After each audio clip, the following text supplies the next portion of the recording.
राधे राधे कृष्ण कन्हैया, गोपाल प्यारो मुरली बजैया। जय श्री राधे, जय श्री राधे।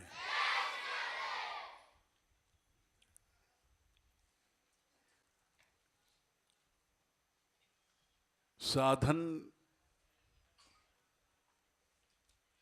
करना आवश्यक है,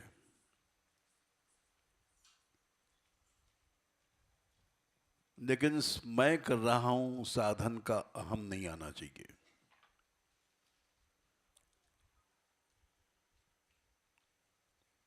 ये बड़ा कठिन है,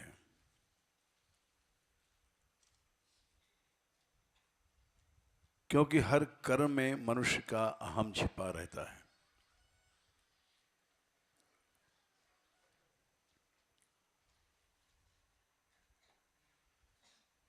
मैं देख रहा हूं, मैं जा रहा हूं, मैं खा रहा हूं, मैं पी रहा हूं, मैं सुन रहा हूं।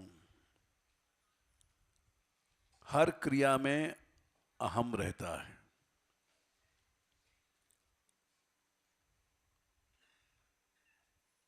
अहम से अगर छूट जाए तो आदमी न पाप लगेगा, न बंधन लगेगा, न कुछ लगेगा।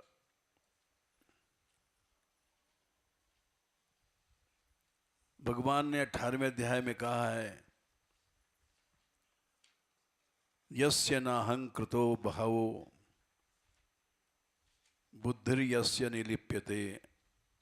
गीता में 18 का 17।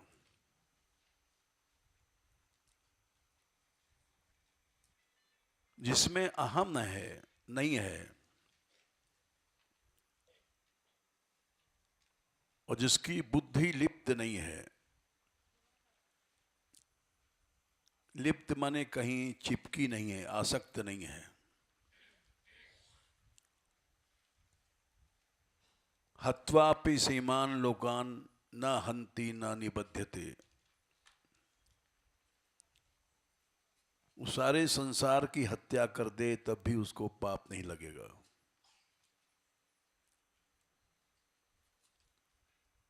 ईमान लोकान बहुवचन है,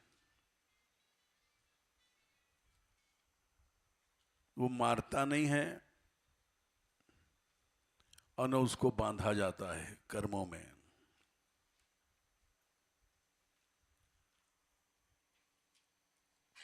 तो इसलिए अहम से रहित होकर के कर्म करना ये बड़ा कठिन है।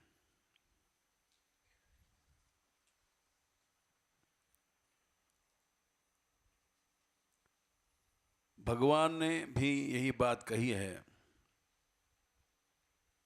कि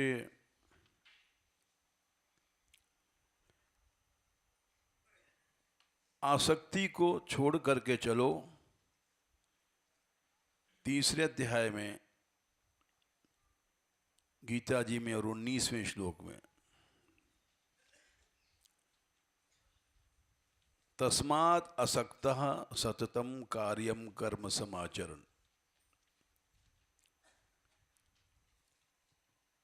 असक्तो ही आचरण कर्म। आसक्ति छोड़ के चले, असक्त बन गए। असक्त और आसक्त में एक मात्रा का फर्क है, छोटा आ और बड़ा आ।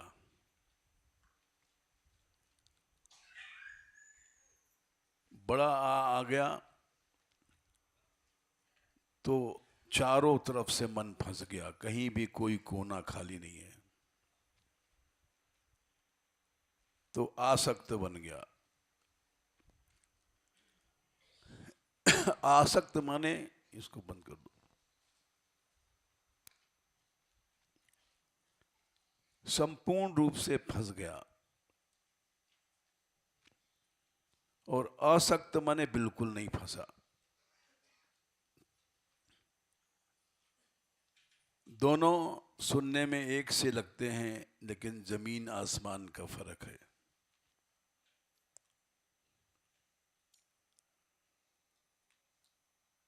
भगवान बोले अगर तुम असक्त हो, कहीं तुम्हारा मन नहीं चिपका है, तो तुम परमात्मा को प्राप्त हो जाओगे। परम आपनोति पुरुष, परम तत्व भगवान से मिल जाएगा।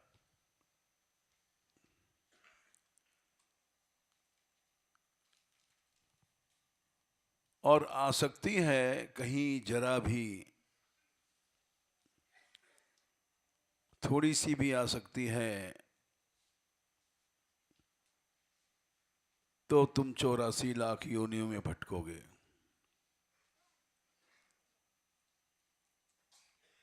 13वें अध्याय में इसी बात को भगवान ने कहा है, 13/21। हम जन्म लेते हैं, मरते हैं,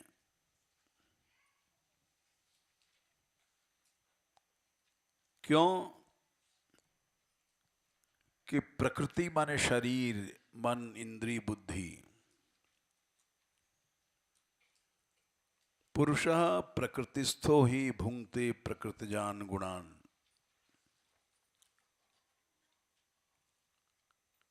प्रकृति में स्थित होकर के, यानी आसक्त होकर के, तब मनुष्य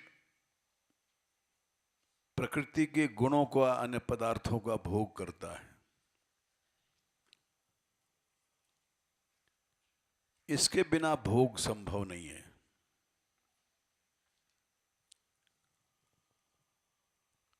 बिना आसक्ति के भोग नहीं होता है।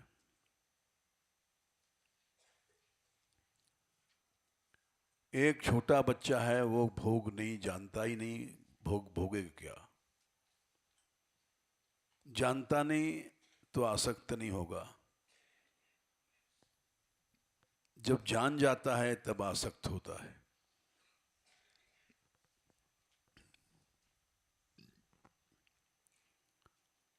और कारणम गुण संगोस्य सदसद योनि जर्मसु।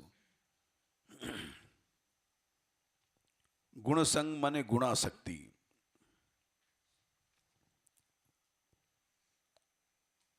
गुणों में आसक्ति ही इसका कारण है सद और असद योनियों में जन्म लेने का।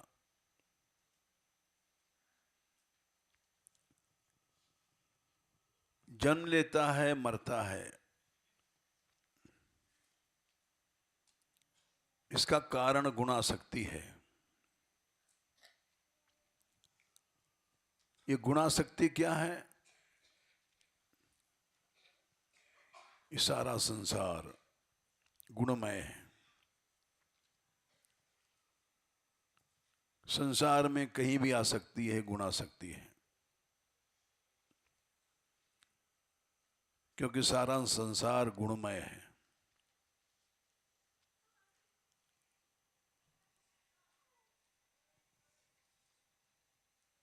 और गुणों से छूटना माने संसार से छूटना।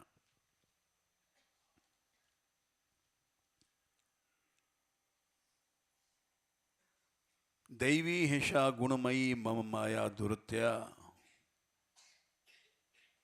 भगवान ने स्वयं कहा है इस बात को।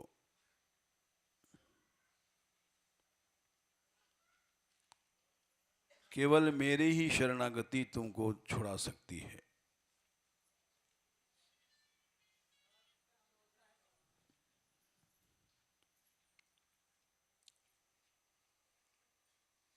दैवी हिंसा गुणमयी।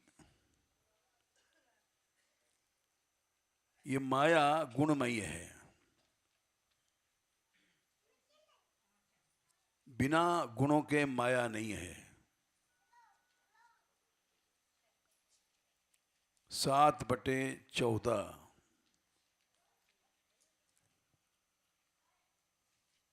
7वां अध्याय 14वां श्लोक।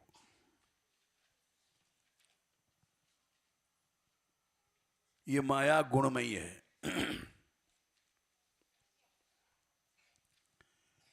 दुरत्य है, इसका पार जाना कठिन है।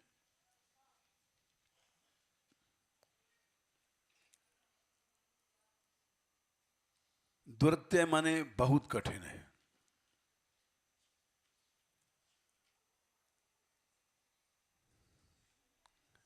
लेकिन माम एव ये प्रपद्यन्ते,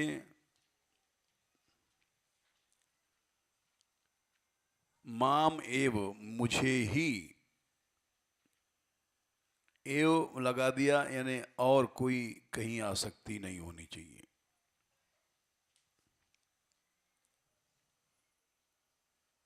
आसक्ति लेने से,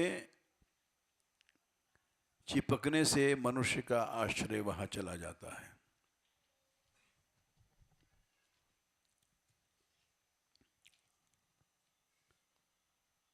देखो, बच्चा कष्ट में माँ माँ चिल्लाता है।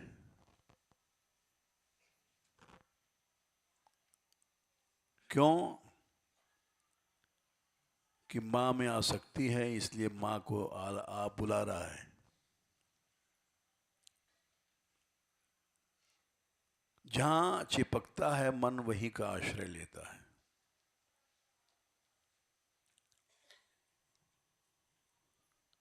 हम लोग कष्ट में, दुख में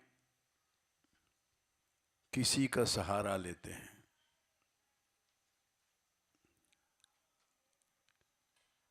माँ का, बाप का, स्त्री का, पति का। क्यों सहारा लेते हैं? ये आसक्ति है वहां पर।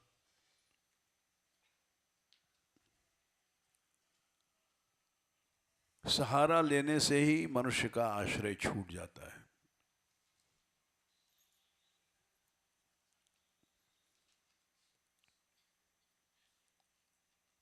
इसीलिए एव लगाया भगवान ने, माम एव ये प्रपद्यन्ते।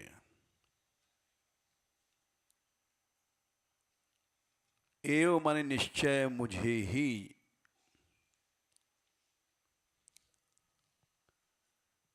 इधर उधर आसक्ति रही तो गारंटी नहीं है। मेरा ही आश्रय करो, एताम मायाम तरंती, माया पार हो जाओगे।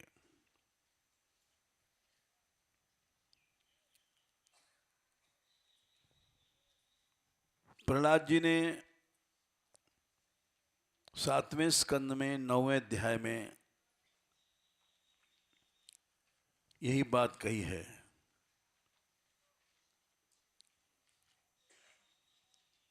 स्तुति में नरसिंह भगवान के, बालस्य नेह शरणम पितरौ नृसिंह 19, 7, 9, 19।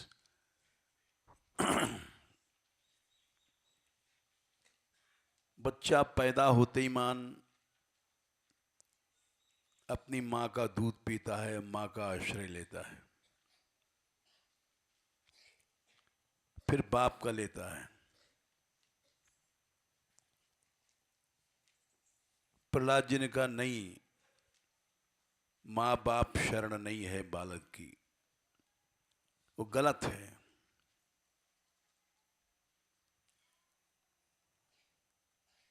शुरू से ही आदत बिगड़ जाती है, जन्म से। जीवों का सहारा लेते हैं।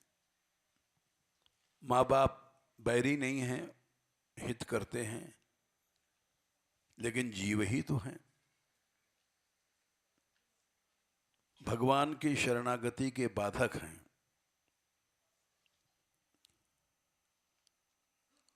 प्रहलाद जी ने अपने पिता का भी आश्रय नहीं लिया। मां कयाधु भक्त थी, उसका भी आश्रय नहीं लिया। मां से उल्टे चले, माँ समझाती थी कि बेटा पिता की हाँ में हाँ कर ले, कष्ट क्यों पाता है।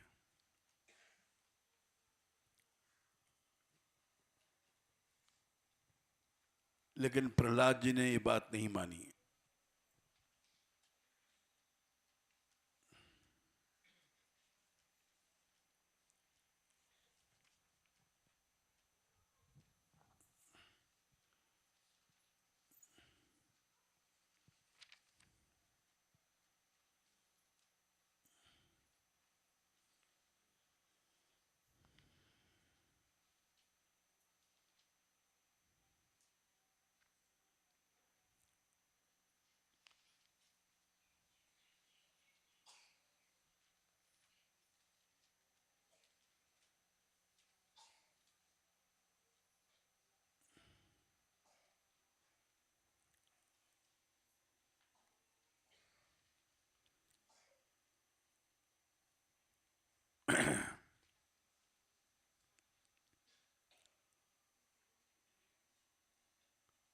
प्रहलाद ने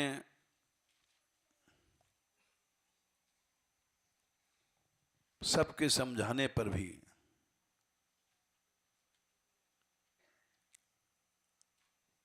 बहुत प्यार करता था हिरण्यकशिपु।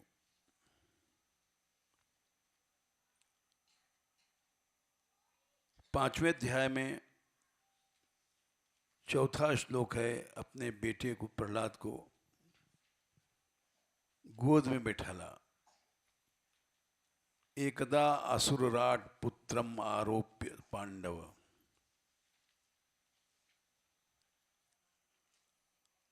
प्यार करने लग गया।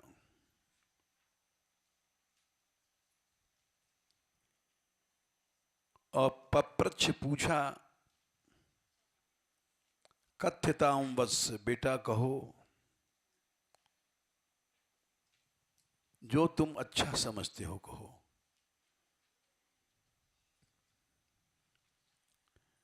साधु माने जो अच्छा मानते हो वो कहो। अच्छी बात क्या है? तो प्रहलाद जी बोले 5/5 7वां स्कंद।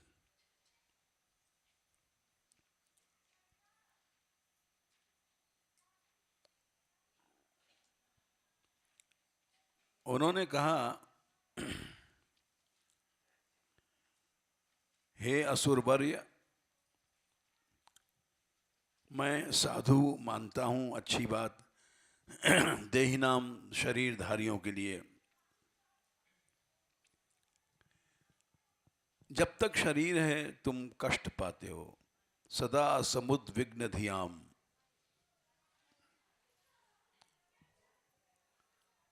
क्यों पाते हो? असदग्राह, संसार को तुमने पकड़ा है।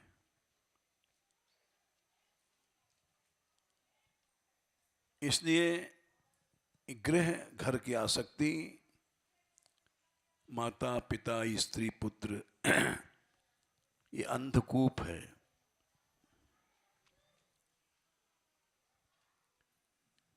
इसमें आसक्ति माने आत्मपात, अपना नाश।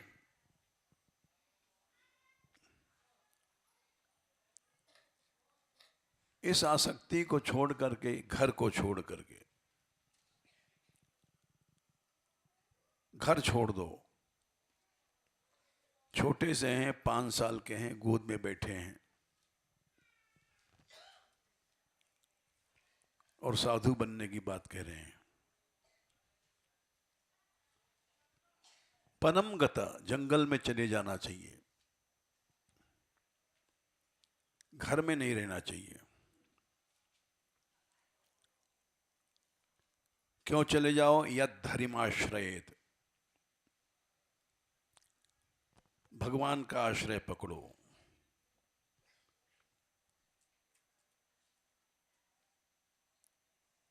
ये बात सुनते ही बड़े जोर से हंसा।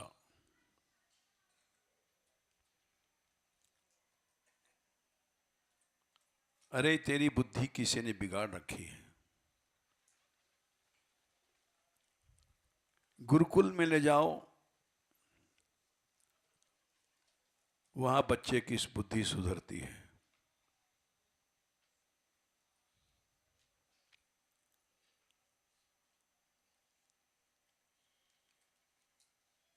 और उसने भेजा वहां।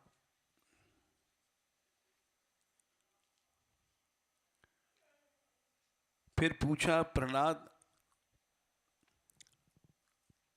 ये बाबा जी बनने के, साधु बनने की बात किसने सिखाई? वत्स प्रहलाद भद्रम ते। लो,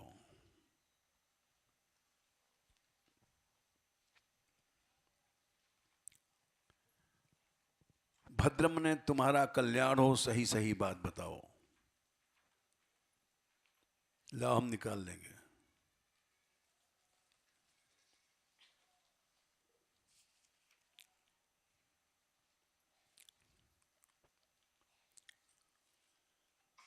और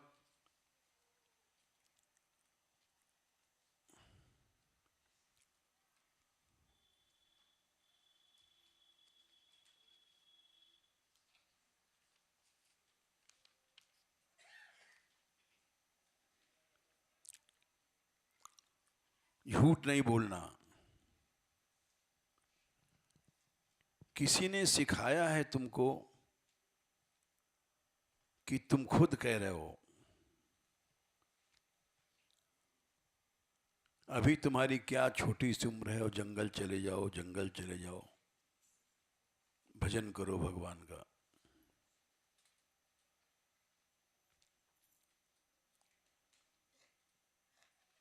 तो प्रहलाद जी ने उत्तर दिया, 7, 5, 11। ये मेरा तेरा जो पिताजी हम लोग करते हैं, ये माया से है। माया से बुद्धि मोहित हो गई है।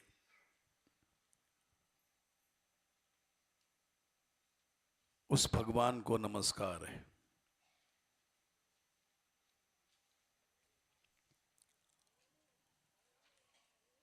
और आप कहते हैं बुद्धि किसी ने बिगाड़ दिया हमारी।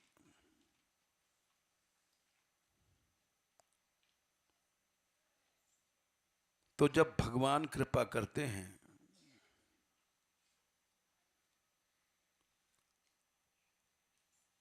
तब पशु बुद्धि नष्ट हो जाती है।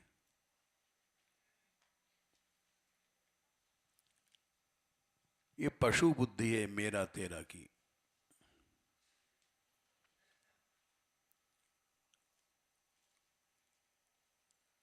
और परमात्मा तो एक ही है।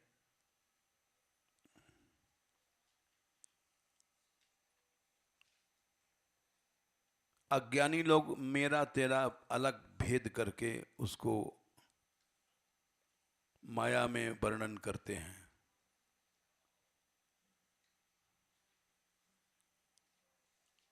इस विषय में वेद पढ़ने वाले भी मोहित हो जाते हैं।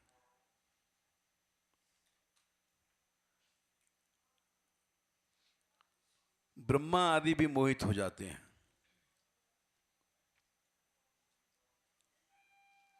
वही भगवान हमारी बुद्धि बिगाड़ रहा है। यानी मैं जो जंगल में जाने का भजन की सोचता हूं, वो भगवान की कृपा से सोच रहा हूं। हमको किसी ने हमारी बुद्धि बिगाड़ा नहीं है।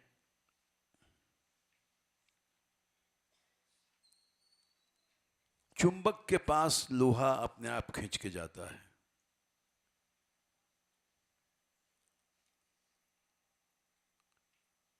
वैसे ही हमारा चित्त संसार से अलग हो रहा है क्योंकि चुंबक भगवान है।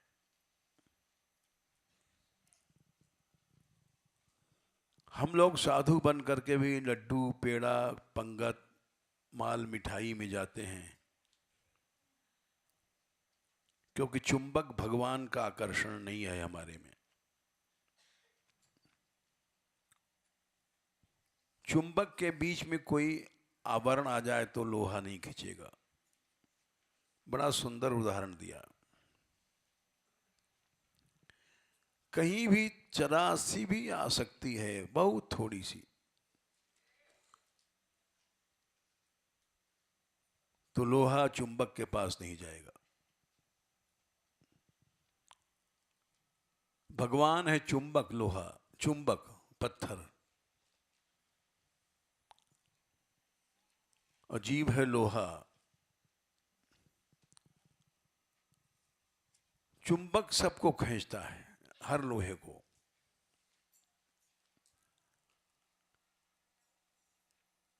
लेकिन जिस लोहे में कुछ दूरी रह जाती है,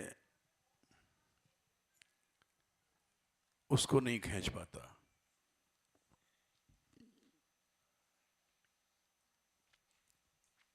भ्राम्यत्ययो ब्रह्मन् स्वयं आकर्ष सन्निधो।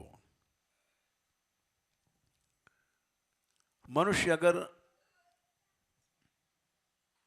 विषयों से हट जाए तो स्वयं भगवान की ओर खिंच जाएगा।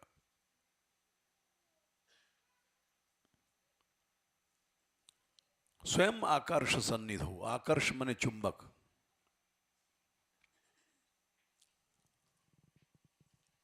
हम लोगों को चुंबक नहीं खींच पा रहा है, क्योंकि कहीं न कहीं आकर्षण बना हुआ है। कोई कहे नहीं, हम तुम्हारा कोई आकर्षण नहीं, हम तो बाबा जी हैं, साधु हैं, माँ छोड़ आए, बाप छोड़ आए। अरे माँ बाप तो वैसे ही छूटते, तुम ना छूटते तो भी मरेंगे तो सब छूटेगा। माँ बाप, स्त्री पुत्र छोड़ना छोटी बात है।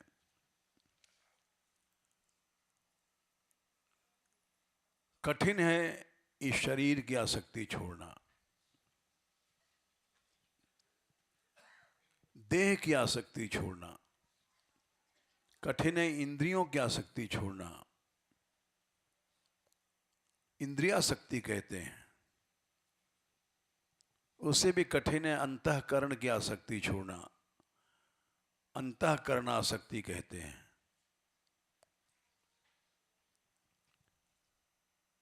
अंतःकरण की आसक्ति में मन है, बुद्धि है, अहम है। यहां भी हम लोग आपस में मैं बड़ा और तू छोटा, साधु साधु में भी बातें होती हैं, विवाद होता है। अहम की आसक्ति नहीं छूटती है।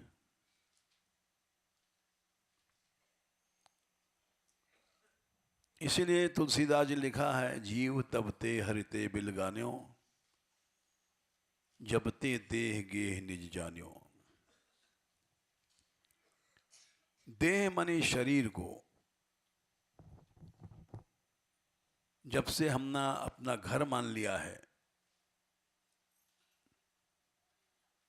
तब से भगवान से अलग हैं।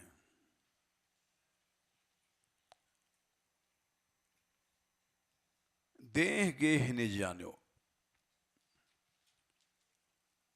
शरीर की आसक्ति जब तक है, भगवान से अलग है। हम घर छोड़ आए, माँ बाप छोड़ आए, स्त्री पुत्र छोड़ आए, ये कुछ छोटी बात है। देह की आसक्ति नहीं छूटती है।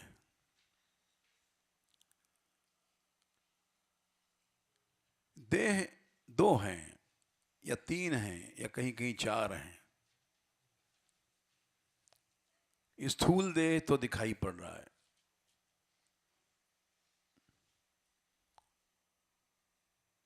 जैसे जाड़े में आदमी कपड़ा पहनता है, बनियान है, फिर कुर्ता है, उसके ऊपर स्वेटर है और कोट है, तीन चार कपड़ा पहनता है जाड़े में। वैसे ही स्थूल शरीर के ऊपर कई कपड़े हैं। वो सब देह है। इसके भीतर सूक्ष्म शरीर है जो दिखाई नहीं पड़ता।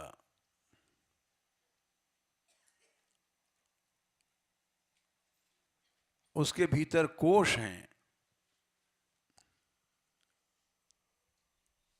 आवरण की कोठरियां, वो सब देह है।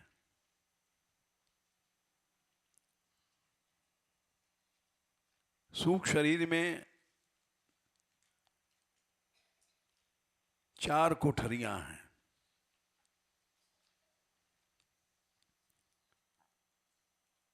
ऊपर वाली तो अन्नमय कोश है, दिखाई पड़ती है। अन्न खाया, रोटी पानी दाल चावल, उससे शरीर बन गया,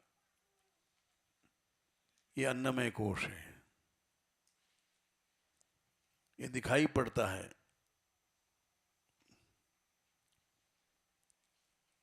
इसके भीतर है सूक्ष्म शरीर।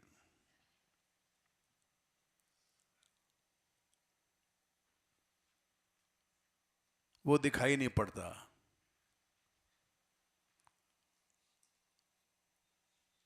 उसमें 3 कोठरियां हैं,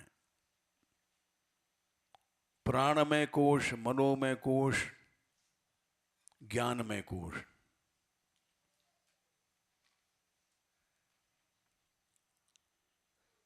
प्राणमय कोश में प्राण रहता है, कर्मेंद्रियां रहती हैं।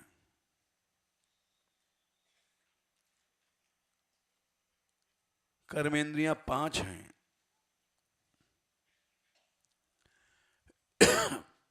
हाथ पांव, मलमूत्र और बोलना।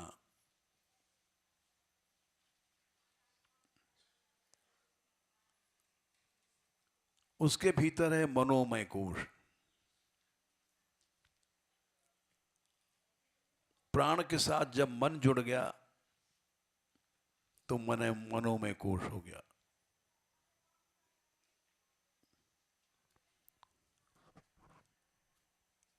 उसके भीतर है विज्ञानमय कोश। मन के साथ बुद्धि जुड़ गई तो ज्ञानमय कोश बन गया।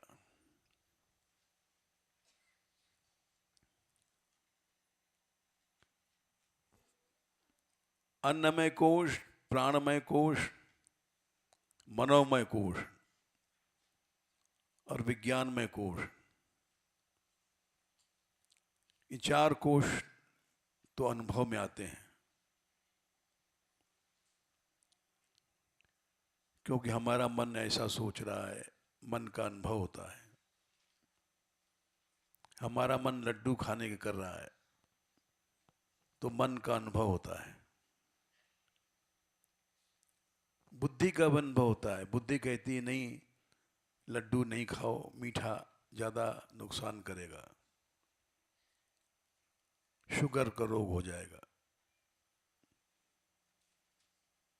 तो बुद्धि रोकती है उसको, मन को। कमजोर मन खाने लग जाता है। बुद्धि पटक देती है मन को, और मन ताकतवर होता है तो बुद्धि को पटक देता है। जैसे 2 पहलवान लड़ते हैं, जो ताकतवर होता है कमजोर को पटक देता है। बुद्धि में ताकत है तो मन को पटक देगी। बुद्धि में ताकत नहीं है रहे तो फिर मन बुद्धि को पटक देगा।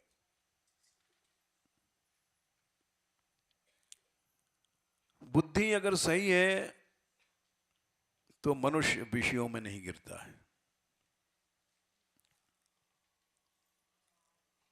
जिस समय मन जीत जाता है, बुद्धि को पटक देता है, तब मनुष्य गिरता है।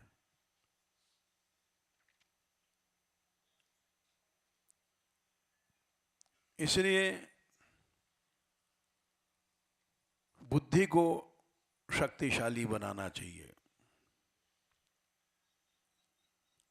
बुद्धि कैसे ताकतवर बनेगी? बुद्धि एकमात्र सत्संग से सुधरती है। हीयते ही मतिस्तात हीनई संग समागमात। हीन व्यक्ति के साथ बुद्धि हीन हो जाती है। समैश्च समतामेति, समान बुद्धि के साथ बुद्धि समान हो जाएगी। और विशिष्टैश्च, विशेष पुरुषों को, महापुरुषों के पास बैठ करके बुद्धि महान बन जाती है।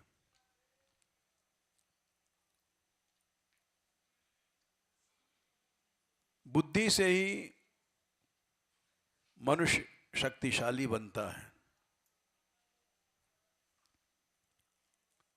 और जब बुद्धि नष्ट हो जाती है तो मनुष्य नष्ट हो जाता है।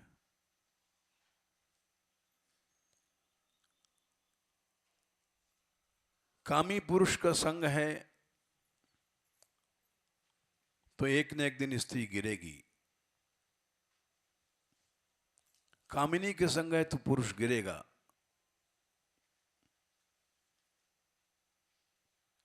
अवश्य गिरता है। जब तक उसकी बुद्धि ताकतवर है नहीं गिरता है। अर्जुन के सामने उर्वशी आई, 3 नौलोक में सबसे बड़ी सुंदरी है वही। देवता भी लोग उसको तरसते हैं।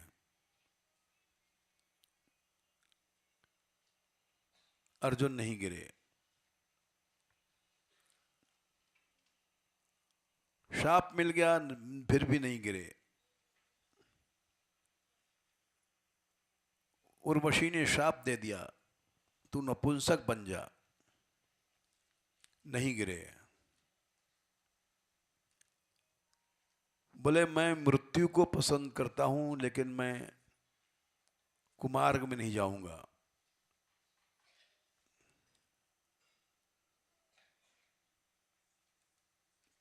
नपुंसक बन गए उसी समय। देव योनि है में उर्वशी, उसका शाप लग गया।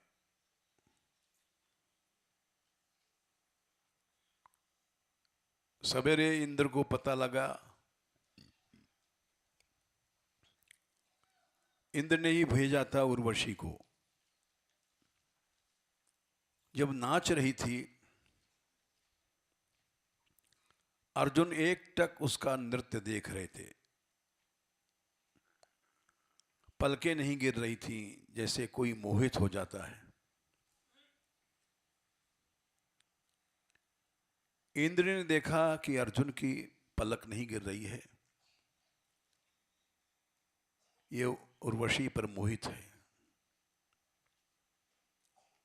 तो उर्वशी से कहा तुम जाओ, रात को अर्जुन के पास जाना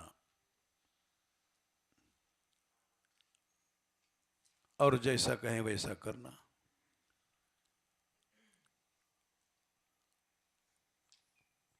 उर्वशी गई अर्जुन के पास। बड़ा हाव भाव दिखाया, सब प्रयत्न किया, अर्जुन ने नहीं देखा।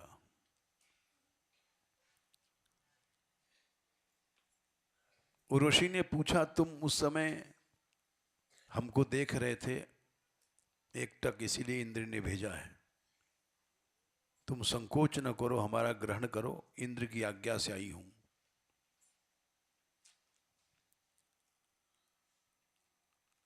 अर्जुन ने कहा कि देवराज इंद्र हमारे पिता हैं, उनकी आज्ञा है तो भी मैं तुम्हें ग्रहण नहीं करूंगा।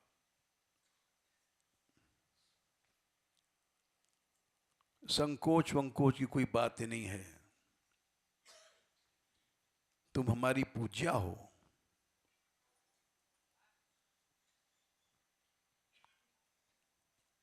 उर्वशी भी स्वयं मोहित हो गई थी अर्जुन पर। नीला वर्ण था श्याम सुंदर का। बड़े सुंदर थे।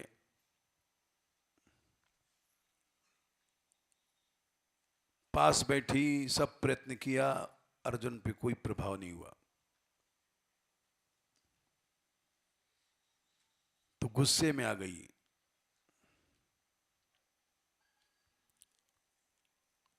और बोली, तब तू देख रहा था हमारे नृत्य को? क्यों देख रहा था? इसीलिए इंद्र ने भेजा हमें। अर्जुन ने कहा कि देवी, मैं तुझे नहीं देख रहा था, तेरी कला को देख रहा था।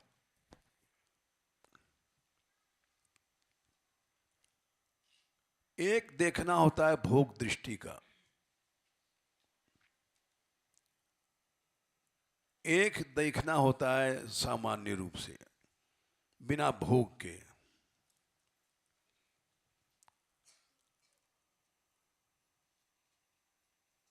जैसे रावण की लंका में हनुमान जी घुसे और सारी रात भोग देखते रहे। हर महल में रावण विहार कर रहा है।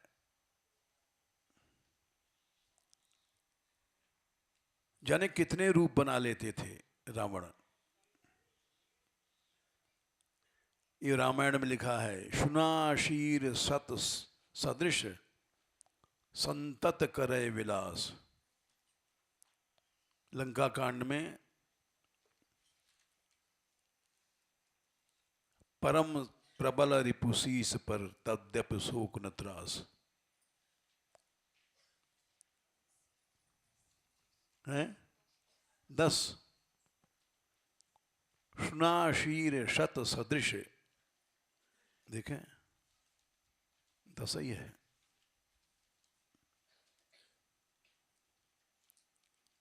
शुनाशीर कहते इंद्र। शत मने सैकड़ों इंद्र के समान। लो, शुनाशीर सत सरिस जो संतत करे विलास। संतत मने 24 घंटा विलास कर रहा है।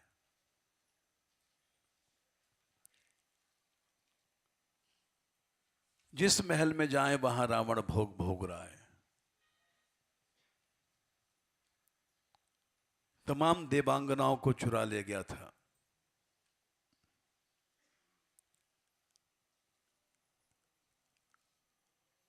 और उसका भोग ऐसा नहीं था, देवता भी उसकी शक्ति को नहीं पा सकते थे। मनुष्य तो भोग क्या भोगेगा बेचारा, शक्ति ही नहीं उसमें।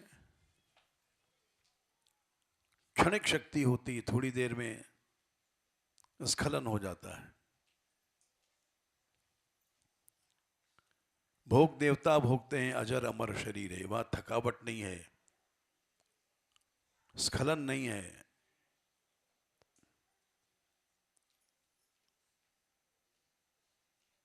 ऐसा भोग देते रहे सारी रात।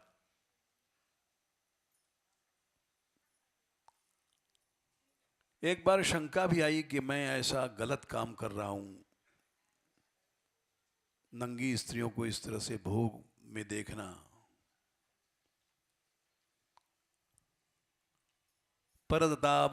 परदारावरोधस्य प्रसुप्तस्य निरीक्षणम् इदम खलु ममात्यर्थम धर्मलोपम करिष्यति। नैष्ठिक ब्रह्मचारी हूं, ऐसा भोग देखना ये अधर्म है।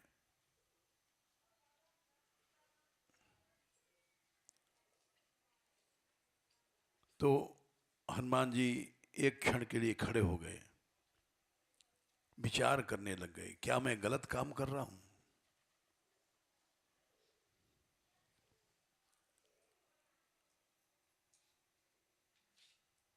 तो उनके मन ने कहा, अपनी बुद्धि से पूछा कि तुम किस लिए देख रहे हो? सीता जी को खोजने के लिए देख रहे हो, तुम्हारी दृष्टि विषय की तो है नहीं। नहीं में परदाराणाम दृष्टि विषय वर्तनी, हमारी भीतर की दृष्टि में भोग नहीं है। भीतर की दृष्टि जब मनुष्य आसक्त होता है, जब भोग शुरू होता है। अभी 3-4 दिन पहले कोई पूछ रहा था कि व्यास जी ने संतान उत्पन्न किया, धृतराष्ट्र पांडु, ये क्यों किया? तो उनको समझाना पड़ा, व्यास जी हम तुम जैसे नहीं हैं कि लड्डू खा में छाती अड़ा दें।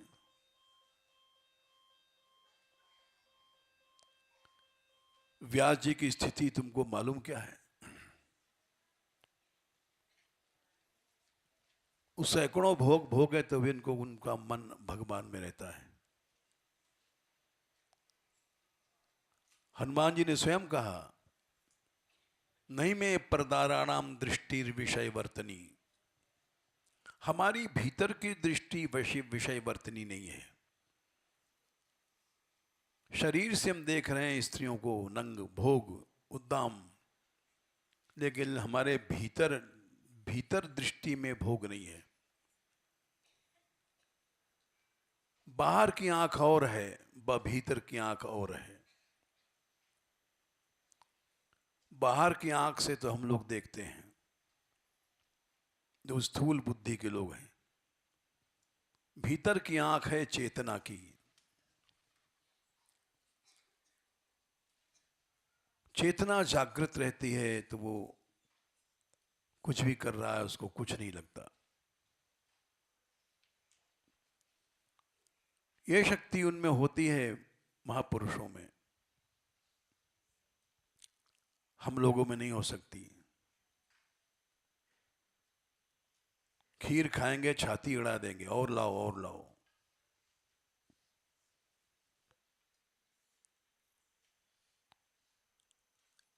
आसक्त और अनासक्त दो तरह का भोग होता है।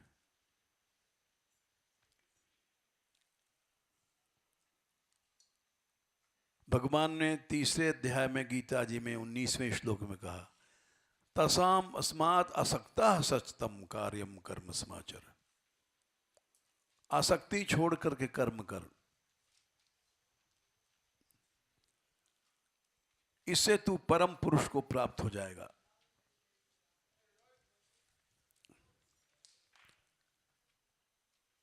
देखो हर आदमी भोग भोगता है,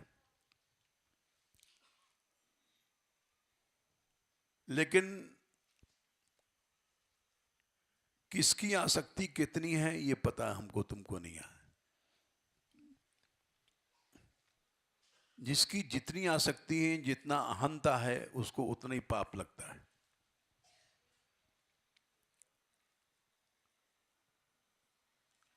वही काम तुम कर रहे हो, वही हम कर रहे हैं। तुम में आसक्ति नहीं है और हम में है, तो पाप हमें लग जाएगा, तुमको नहीं लगेगा।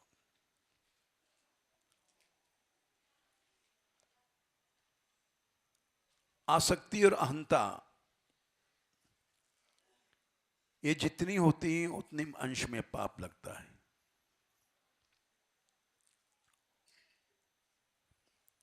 इसलिए भगवान ने कहा कि जिसमें अहम नहीं है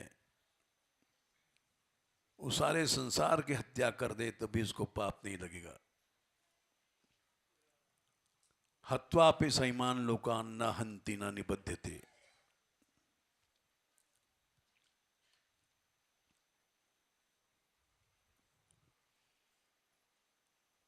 तो हनुमान जी ने कहा, नहीं में परदाराणाम दृष्टि विषय वर्तनी, मेरी दृष्टि में यानी भीतर चेतना में भोग नहीं है तो हमको पाप नहीं लगेगा। हम तो मां को ढूंढ रहे हैं, ढूंढते चलो, सारी रात भोग देखते रहे और कुछ नहीं हुआ।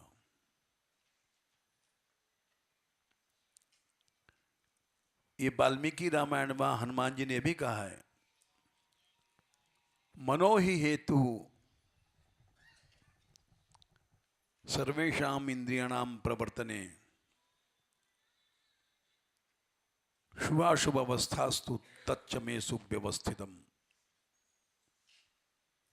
मन ही हेतु है इंद्रियों का मूल जड़। शुभ और अशुभ अवस्थाओं में, शुभ माने पुण्य, अशुभ माने पाप,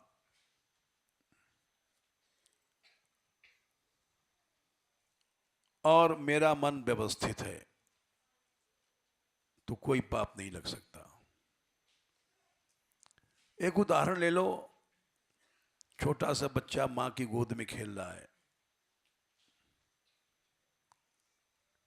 दूध पीता है, मां का स्तन पकड़ता है। उसके भाव में और उसके पिता के भाव में फर्क है। उसका पिता भी आएगा, उसकी मां के स्तन पकड़ेगा, दोनों की क्रिया एक है, लेकिन दोनों के फल अलग अलग हैं।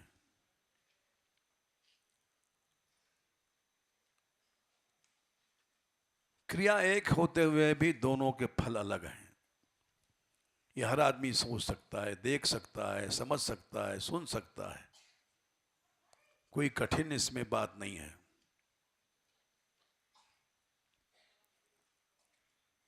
उसी तरह से हमारा मन जितना आसक्त है, भीतर की चेतना जितनी भोगमयी है, उतना ही पाप लगेगा, उतना ही संस्कार बनेगा और कर्म दंड मिलता है।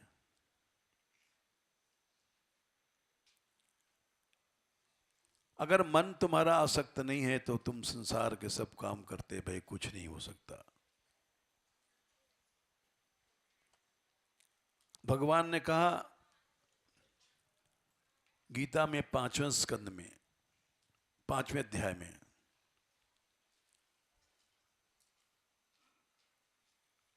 नैव किंचित करोमीति 5/7 या 8 है, 8। तत्ववेत्ता सब कुछ करते हुए भी कुछ नहीं करता है, देखता हुआ भी नहीं देख रहा है, श्रवण सुनता हुआ भी नहीं सुन रहा है, स्पर्शन छूता हुआ भी नहीं छू रहा है, अश्नन खाता हुआ भी नहीं खा रहा है, गच्छन जाता हुआ भी नहीं जा रहा है, सोता हुआ भी नहीं सो रहा है,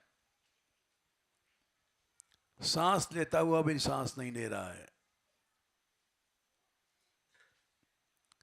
बोलता हुआ भी नहीं बोल रहा है, विसर्जन मल मूत्र छोड़ते हुए भी नहीं छोड़ रहा है,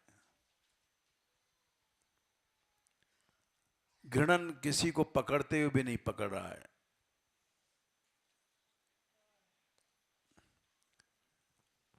आंख की पलक खोलते हुए भी कुछ नहीं खोल रहा है, गिराते हुए भी नहीं गिरा रहा है, सब काम करते हुए भी कुछ नहीं कर रहा है।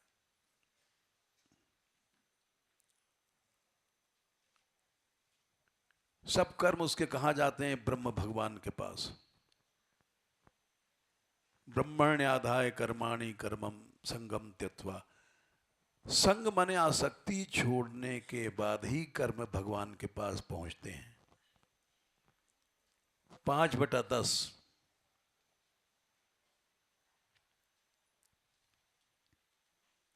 आसक्ति है संसार में तो कर्म भगवान के पास नहीं पहुंचेंगे।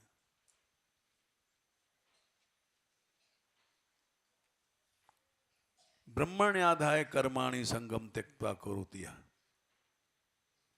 लिप्यतेन स पापेन। पाप नहीं लगेगा उसको। जैसे पद्म पत्र विवाम्भसा, कमल का पत्ता पानी में रहता है, नीचे पानी ऊपर पानी छोड़ो बूंद ढरक जाएगी। पानी में रहते हुए, पानी के भीतर रहते हुए, पानी के ऊपर रहते हुए और उस पर भी पानी छोड़ दो, पानी नहीं रुकता है। कभी करके देख लो, कमल के पत्ते पानी छोड़ो नहीं रुकेगा। एक बूंद भी नहीं रुक सकती। ऐसे ही भगवान के भक्तों का मन होता है। उस संसार में रहते हुए भी उनका एक बूंद भी मन भगवान से अलग नहीं होता है।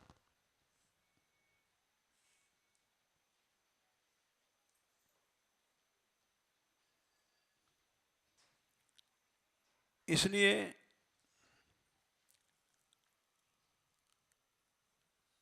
कर्म सब वही करते हैं, लेकिन अलग अलग फल मिलता है।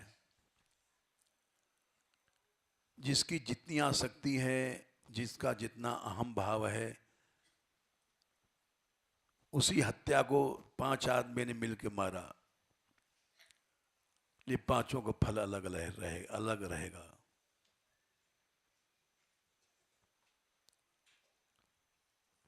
हत्या मिलके पांचों ने किया, लेकिन कर्म फल अलग अलग मिलेगा।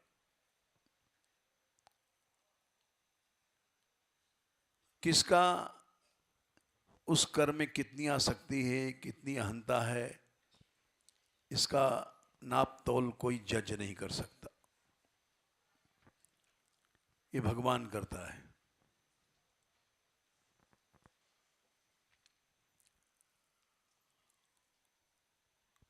इसलिए भगवान ने कहा,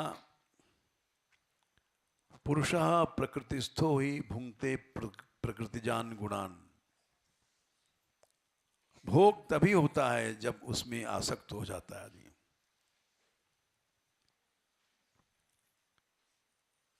जन्म तभी होगा जब गुण संग होगा, गुणासक्ति होगी। कारणम गुण संगोस्य सदसद योनि जन्मसु। गुणासक्ति नहीं है तो तुम्हारी जन्म वन खत्म, झगड़ा।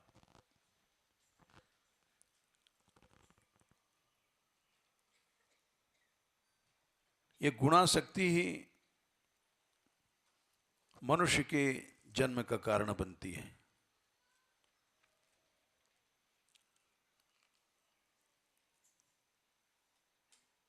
और भगवान इसी गुणासक्ति को खत्म कर देते हैं।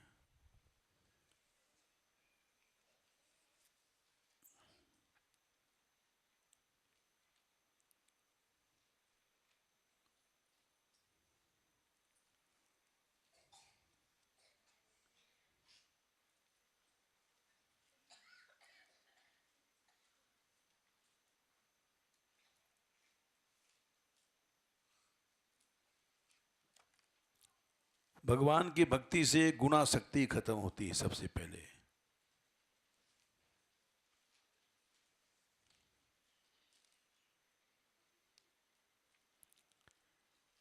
तीसरे स्कंद में 5वें अध्याय में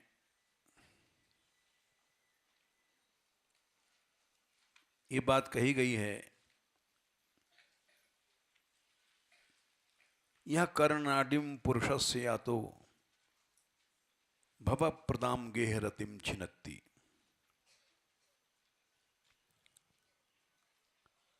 ये गेहरति गृहासक्ति मनुष्य नहीं तोड़ सकता। मनुष्य कैसे तोड़ेगा? मनुष्य में शक्ति नहीं है।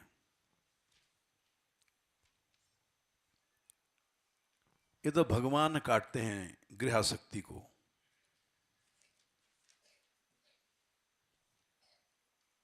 कब काटते हैं? जब उसके कानों में घुसते हैं। यह कर्णनाडीम, कर्णनाडी माने कानों की नाड़ियों में।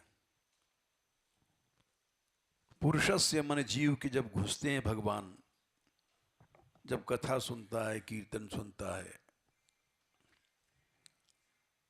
एक दिन में नहीं घुसते, लगातार सुनते जाओ तो भगवान हृदय में आते हैं।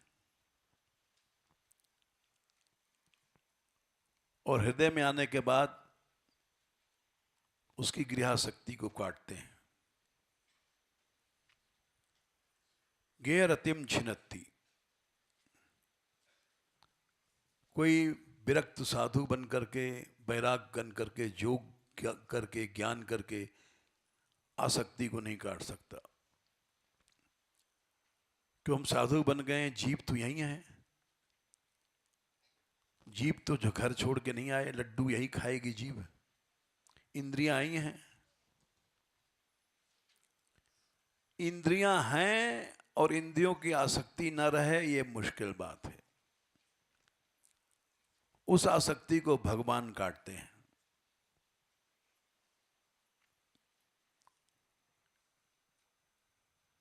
यह कारणाडिम पुरुषस्य तो ग्रह भव प्रदाम गेहरतिम छिनत्ती। इसलिए भगवान की भक्ति की जाती है। भगवान ही हमारे गेहरती को काटें, हम लोग नहीं काट सकते। जय श्री राधे।